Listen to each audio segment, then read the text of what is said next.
4 bloody brilliant games. I'm Sam. These are the week's headlines. We begin with news that PlayStation Plus subscribers dropped by 1.9 million users since the service's revamped launch in June.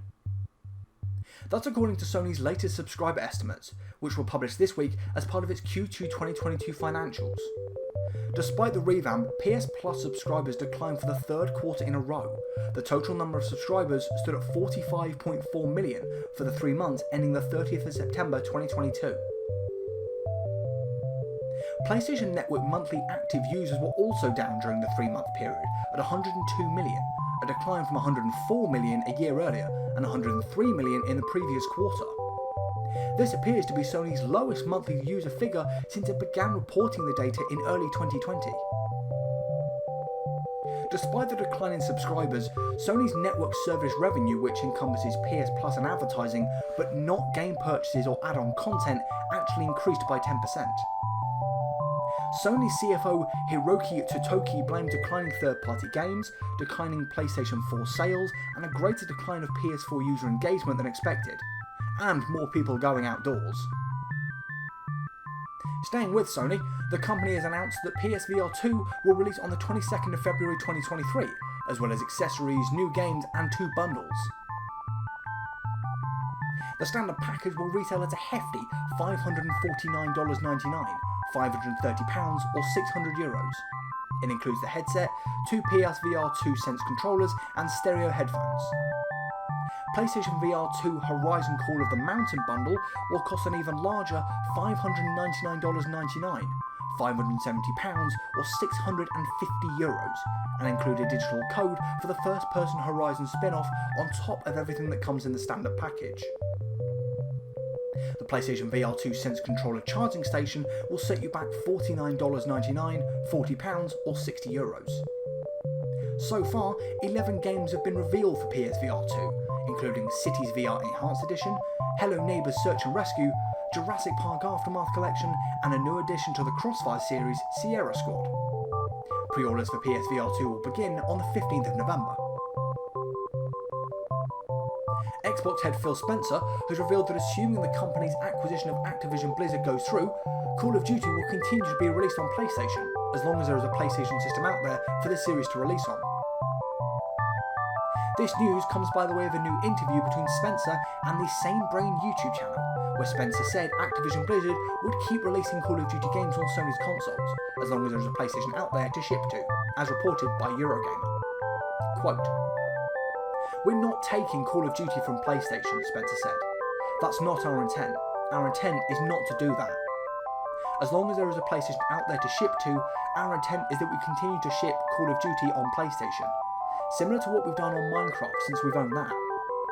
We've expanded the places people can play Minecraft, we haven't reduced the places, and it's been good for the Minecraft community, in my opinion, and I want to do the same as we think about where Call of Duty can go over the years."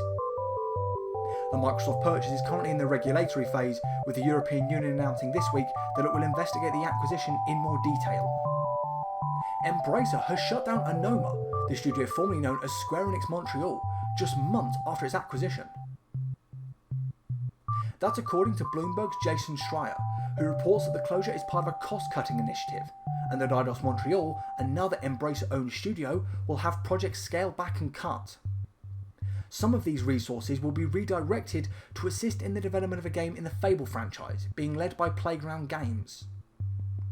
Schreier noted in his report that some staff will be transferred from Anoma to Eidos Montreal. Anoma was just one part of a much larger series of acquisitions by Embracer, which included Crystal Dynamics and Eidos Montreal earlier this year. Jason Schreier also reported this week that a new Deus Ex game is in very early development at Eidos Montreal, where work is also being done on a new IP and collaborations with Microsoft on Xbox games, including the aforementioned Fable with Playground Games. Finally this week, EA has announced that its deal with Marvel consists of at least 3 games. When EA's Motive Studio announced its Iron Man game back in September, we noted that a Black Panther game was also reportedly in development at a new studio headed by former Monolith Productions boss Kevin Stevens. EA announced the news in a press release, with the publisher describing it as a long-term deal that could extend beyond 3 games based on the press release's wording. The release also specifies that these titles will be action-adventure games for console and PC, each featuring original stories in the Marvel Universe. To be clear, EA is not getting exclusive right to Marvel like it did with Star Wars. There are multiple Marvel games in the works at various studios, including the Captain America Black Panther game from Amy Hennig's Skynart's New Media, which was announced in early September. Before we go, a quick roundup of the notable releases from the past week. The second sole release of Soul Survivor Studios' Honey I Joined a Cult on PC.